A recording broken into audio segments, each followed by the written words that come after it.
मैं कानपुर में रहता हूं, सर ने बताया, और हिंदुस्तान में कानपुर एक ऐसा शहर है जो आपको विश्व में कोई दूसरा शहर नहीं मिल सकता। आप किसी भी शहर की यात्रा कीजिए, कभी कानपुर आए तो आपको लगेगा कानपुर सबसे अलग है। आप कभी बनारस जाइए, बनारस रेलवे स्टेशन उतरिए तो वहां पर लिखा होगा बनारस का पान आपका स्वागत करता है। कभी आप आगरा जाइए, आगरा उतरिए तो लिखेगा आगरा का पेठा आपका स्वागत करता है। कभी आप हमारे कानपुर आइए, रेलवे स्टेशन पर लिखा होगा रूपानी चप्पल आपका स्वागत करता है। तो मैं उसी कानपुर से हूं। आपको मालूम है कि 5 तत्वों से दुनिया बनी है। अच्छा। धरती, आकाश, अग्नि, वायु और जल। इसमें 2 तत्व और मिला दिए जाएं, एक आधार कार्ड, दूसरा पैन कार्ड, तब वो बनता है भारतीय मनुष्य। इसमें 3-4 तत्व और मिला दिए जाएं, जैसे कि गुटखा, भोकाल, चिकाई, कट्टा, तब वो बनता है पक्का कनपुरिया। तो मैं वही पक्का वाला कनपुरिया हूं। एक बार ताली जोरदार बजा दीजिए तो मैं शुरू हो जाऊं। बहुत अच्छे, बहुत अच्छे। हिंदुस्तान का सबसे अनोखा शहर आपको मिलेगा। एक बार मुझसे तो जीवन का सबसे बड़ा पाप हो गया कि मैंने कानपुर के एक लड़के से समय पूछ लिया, क्योंकि मैं खुद कानपुर का। मैं दिल्ली एक प्रोग्राम करके गया तो रेलवे स्टेशन पे एक लड़का बैठा था, तो हमने कहा भाई टाइम क्या हो रहा है? तो हमसे कह रहा है ऐसा है तुरंत निकल लो, टाइम बहुत खराब है और ज्यादा बहस करोगे तो तुम्हारा टाइम भी खराब हो जाएगा। तो हमने कहा यार टाइम पूछ रहे हैं तो इसमें लड़ क्यों रहो? कहने लगे बहुत मूड खराब है, तुरंत यहां से चले जाओ, तुम्हारा टाइम खराब होने वाला है। तुमने कहा अच्छा टाइम ना बताओ तो ये तो बता दो तुम्हारा मूड क्यों खराब है? तो कहने लगा एक लड़की से हमने केवल इतना कहा, इतनी कमजोर हो गई है, कुछ खाया कर, वो हमारा 50,000 रुपए खा गई इसीलिए हमारा मूड खराब है। और एक कारण और है जिसकी वजह से हम बहुत डिस्टर्ब है। हमने कहा क्या है? कहने लगा एक लड़की के चक्कर में हम 5 साल से लगे थे, उसको दुनिया की सबसे मर्यादित और सबसे संस्कारित लड़की समझते थे। हम समझते थे ये हमसे प्यार करती है, हम इससे प्यार करते हैं, कोई दूसरा हम लोगों के बीच में कोई नहीं। तो हमने कहा हुआ क्या?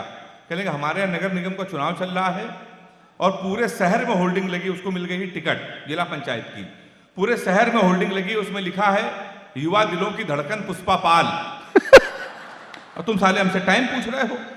लोग तो नारा लगा रहे हैं मोहर मारो तान के, पुष्पा को पहचान के। और कल एक लड़का हमारे कान में नारा लगा रहा था लैया बड़ी करा रही है, पुष्पा पाल हमारी है। तो ये हमारा साहब कानपुर है। तो मैं उसी कानपुर से साहब आया हूं। लोग हमारे कानपुर उत्तर प्रदेश की तुलना करते हैं, कहने लगे तुम्हारे उत्तर प्रदेश के लोग बड़े नकारे होते हैं, काम वाम नहीं करते हैं। हरियाणा के लोगों को देखो, अभी जब नीरज चोपड़ा ने जब भाला फेंक के स्वर्ण पदक जीता तो एक वीर रस के कवि ने हमसे कहा अगर गुरु यही भाला हम पाकिस्तान में फेंक दें तो पाकिस्तान तो निपट जाएगा। हमने कहा नहीं, इसमें हिंदुस्तान की बेइज्जती है, पाकिस्तान इतना बड़ा और भाला इतना बड़ा। मैंने 4 लाइन में पाकिस्तान को निपटा दिया है। 15 अगस्त में अगर लगे एक हाथ से कभी भी अपनी पंक्तियों से पाकिस्तान को निपटा सकता है तो दोनों हाथ उठा के ताली बजा के मुझे शुरू कर देना।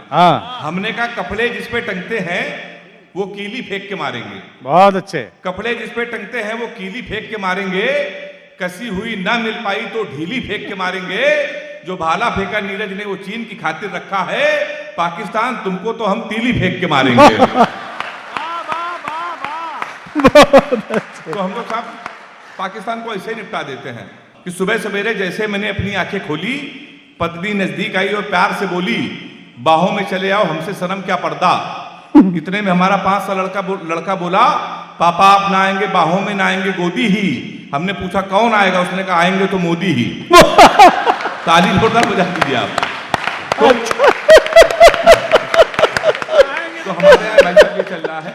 अच्छा है, बहुत अच्छा आप लोग सुन रहे हैं। अच्छा। तो मैं तो हास्य का कवि हूँ, आपको बता रहा हूँ, उत्तर प्रदेश का रहने वाला हूँ। 10-15-20 मिनट आपके बीच में रहूंगा, आपको हंसाने का प्रयास करूंगा। श्रृंगार की कोई कविता नहीं सुनाऊंगा क्योंकि मैं प्यार मोहब्बत से बहुत दूर रहता हूँ। अच्छा। उसका एक कारण हमारे उत्तर प्रदेश में योगी जी की सरकार है। जब उनकी सरकार नहीं थी 10-12 गर्लफ्रेंड हमारे पास में थी। जिस दिन उन्होंने शपथ लिया हमने सबसे पहले सबसे राखी बंधवाया, क्योंकि यूपी पुलिस का भरोसा नहीं कहां से उठा लिए जाए हम लोग। तो मैंने 4 लाइन लिखी, प्यार मैं क्यों नहीं करता, इस पे 4 पंक्ति आपको फिर मजा आ जाए तो मुझे फिर ताली बजा के आशीर्वाद देना। हमने कहा एक फूल तुझे देने के लिए सस्ते में ले लिया, एक फूल तुझे देने के लिए सस्ते में ले लिया, देखे ना कोई इसलिए बस्ते में ले लिया। फूल तुझे देने को निकले थे जाने मन, पर यूपी पुलिस ने उसे रस्ते में ले लिया। तो मैं बहुत रोता हूं साहब प्यार मोहब्बत से।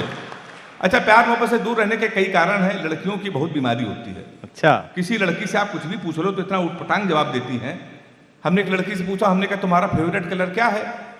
तो हमसे कहने लगे स्टूपिड कहीं के।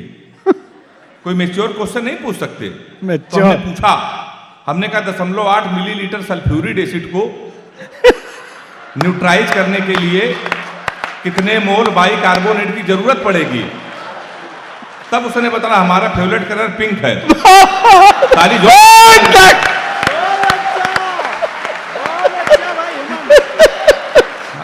बड़े भुक्तभोगी लोग बैठे हैं, वही लोग ताली बजा रहे हैं। तो मैं प्यार मोहब्बत से साहब बहुत दूर रहता हूँ, उसके तमाम कारण हैं। तब जाके असल में पिंक लड़कियों बताया। की बीमारी होती है।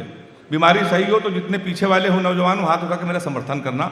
लड़कियों की बीमारी होती, किसी लड़की का आप गौर से देख लो तो कहेंगी देखो कैसे कुत्ते की तरह देख रहा है, ना देखो तो कहेंगी कुत्ता देख भी नहीं रहा है। तो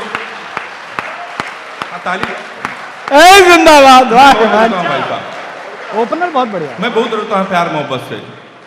प्यार सर इतना अंधा होता है, इतना अंधा होता है प्यार कि अगर प्रेमिका की नाक भी बह रही हो तो ऐसा लगता है नथुनी से हीरा चमक रहा है। तो मैं बहुत दूर रहता हूँ साहब प्यार से। अच्छा, मेरे कानपुर का साहब दोस्त है, उसने हमको एक लव स्टोरी सुनाई थी रोते रोते। अच्छा। और हमने रोते रोते लव स्टोरी सुनी थी। तब से हमने कसम खा ली, न प्यार करेंगे न किसी को प्यार करने देंगे। मैं पहली बार यहाँ पर आया हूँ, लव स्टोरी आप लोगों को सुना रहा हूँ। मेरा चैलेंज है, अगर किसी की हिम्मत हो तो प्यार करके दिखा देना। वो लव स्टोरी कुछ इस तरीके की है, जब हम 3 साल के थे अच्छा। तब वो पैदा हुई थी। हम कक्षा 2 में आए, वो KG में आई। हम 5 में आए, वो 4 में आई। हम हाई स्कूल में आए, वो 9th में आई। हम इंटर में आए, वो 1st ईयर में आई। फिर हम IIT की तैयारी करने लगे। उत्तर प्रदेश में लड़के इंटर के बाद या तो SSC या IIT करते, तो हम IIT की तैयारी करने लगे। हम IIT की तैयारी कर रहे थे, वो 1st ईयर में आ गई। हम IIT की तैयारी कर रहे थे, वो इंटर में आ गई। हम IIT की तैयारी कर रहे थे, वो BA में आ गई। वाह, हम IIT की तैयारी कर रहे थे, वो MA में आ गई। हम IIT की तैयारी कर रहे थे, उसने B.Ed कर लिया। हम IIT की तैयारी कर रहे थे, उसने M.Ed कर लिया। हम IIT की तैयारी कर रहे थे, उसने M.Phil कर ली। हम IIT की तैयारी कर रहे थे, उसने PhD कर ली। हम IIT की तैयारी के तो प्रोफेसर बन गई। शनिवार को उसकी शादी, इतवार को हमारा IIT का पेपर है।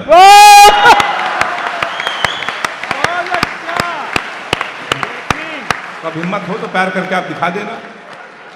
मैं बहुत दूर रहता हूँ प्यार मोहब्बत से साहब। वो एक प्रेमिका हमसे, लड़की हमसे कहने लगी हमको एक सोने की चैन दिला दो। तो हमने कहा क्यों? कहने लगे हम तुमको याद करते रहेंगे। तो हमने कहा चैन नहीं दिलाएंगे, फिर भी हम तुमको याद आते रहेंगे। तो उसने कहा कैसे? हमने कहा पूरे जीवन भर सोचोगी। हरामखोर से पहली बार एक चीज कही थी दिलाने के लिए, वो भी इसने नहीं दिलाई। तो हमारे साथ तो इस तरीके की घटनाएं सब घटती रहती अच्छा हैं। है भाई, बहुत अच्छा है। हालांकि नाम का कोई भरोसा नहीं है, नाम पे कभी नहीं जाना चाहिए। एक मुस्कान नाम की लड़की थी, वो हमारा इतना नुकसान करके चली गई। फिर हम रोशनी नाम की लड़की में शिफ्ट हुए, उसने भी 1.5 साल हमको अंधेरे में रखा। तो नाम का कोई भरोसा नहीं होता है। अच्छा, लड़कियां लड़कों के नाम सेव करती हैं, आप जानते हैं कैसे सेव करती हैं? जानू, sweetheart, darling, my dear. और हम लड़के इनके नाम पैसे कैसे सेव करते हैं? लड़कियों के नाम, राशिद प्लम्बर, पप्पू हलवाई, राजू मिस्त्री। ये हमारे दिनेश भैया योगिता चौहान का नाम फिट कर रखे हैं राशिद प्लम्बर के नाम से। तो मैं बहुत दूर रहता हूँ हिसाब से। तो आप समझ जाएंगे प्यार मोहब्बत से मैं क्यों दूर रहता हूँ, कि उत्तर प्रदेश का हूँ, मुझे बहुत डर लगता है। सुरक्षित भी कुछ देर नहीं रहा। प्यार मोहब्बत तो छोड़िए साहब, हम लोग तो कानपुर उत्तर प्रदेश के, तो हमसे कहने लगा कि तुम्हारे उत्तर प्रदेश के लोग इतने नकारा हैं कि तुम्हारे यहाँ के लोग कभी स्वर्ण पदक नहीं जीत सकते हैं। देखो नीरज चोपड़ा ने भाला फेंक के जीत लिया। तो हमने कहा यार देखो, ऐसा हमारा उत्तर प्रदेश दुनिया में सबसे अलग है। हरियाणा के बच्चों में और उत्तर प्रदेश के लड़कों में बहुत अंतर है, ह्यूज डिफरेंस। हरियाणा का लड़का सुबह 4 बजे जगता है, सबसे पहले वो जिम जाता है। जिम जाने के बाद आता है, मॉर्निंग वॉक करता है। उसके बाद वो टाइम्स ऑफ इंडिया पढ़ता है, 4-5 किलो फल खाता है, फिर वो सो जाता है। शाम को 5 बजे फिर वो उठता है, फिर वो जिम जाता है, फिर वॉक करता है, फिर फल खा के सो जाता है। कुल मिला के हरियाणा के बच्चे एक दिन में 4-5 घंटे जिम, 4-5 घंटे वॉक करते हैं। हमारे उत्तर प्रदेश के लड़के सुबह 9:30 बजे सो के उठते हैं, वो भी तब जब उनका बाप उनको लेतियाता है। उसके बाद वो घर के सबसे नजदीक जो पुलिस चौकी होती है वो वहां जाता है और दरोगा के साथ एक सेल्फी लेता है, फेसबुक पे पोस्ट करता है, नए चौकी इंचार्ज राम किशोर कनौजिया भाई साहब का सानिध्य प्राप्त हुआ।